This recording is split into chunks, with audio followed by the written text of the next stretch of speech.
A cabeça tá aí. Botou o pé pra cá também. Cuidado. Puxa muito não, senão... Eles foram escutando os gemidos do bebê. Chama a ambulância. Chama a ambulância aí, já. Chama a ambulância.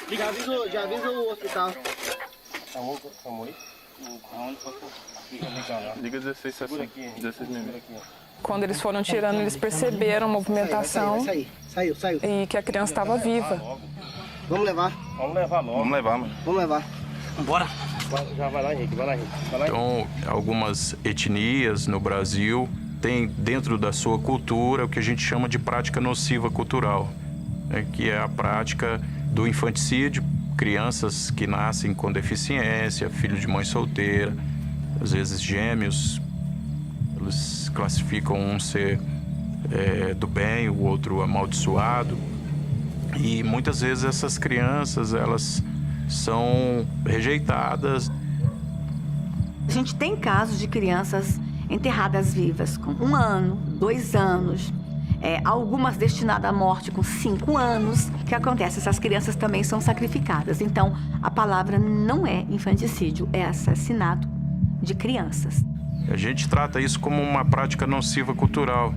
E praticamente todas as culturas existem isso. Por exemplo, a nossa cultura brasileira, urbana, a gente tem várias práticas nocivas culturais. A corrupção faz parte da nossa cultura, né? É uma prática nociva. Isso nos prejudica e muito.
A anemia, acho que eu tive logo depois que me enterraram, porque quando me enterraram eu perdi muito sangue.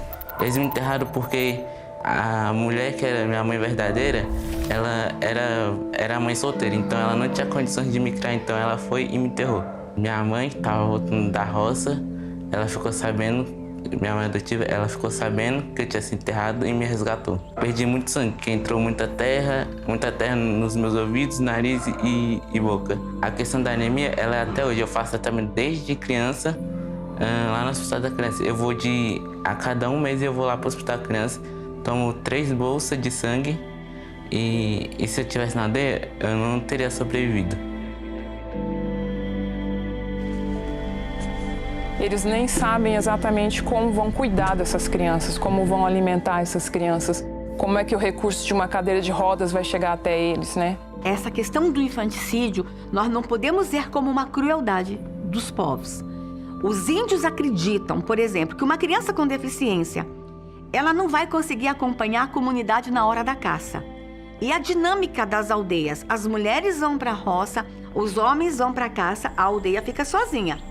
Essa criança com deficiência não consegue acompanhar o pai. Chega com 12 anos, por exemplo, ele não consegue levar uma criança para caça.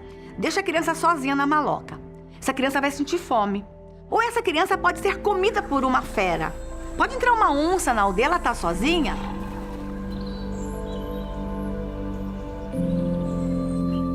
O dilema de sobrevivência que faz alguns índios matarem seus filhos não é uma exclusividade desses povos.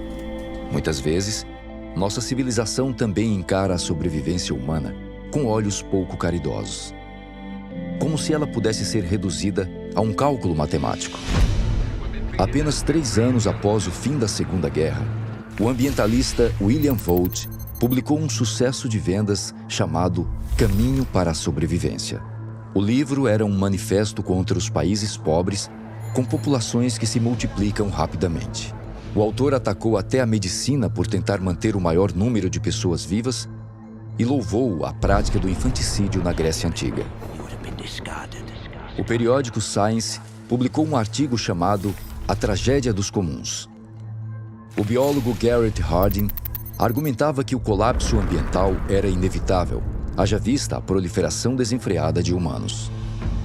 Alguns anos depois, o livro Os Limites do Crescimento foi publicado, defendendo que o planeta estava à beira do colapso ecológico. If we continue to let population grow, and if we continue to exploit the underdeveloped countries, if we continue to pollute the seas with a wide variety of compounds and so on, it's very difficult for me to picture things holding together.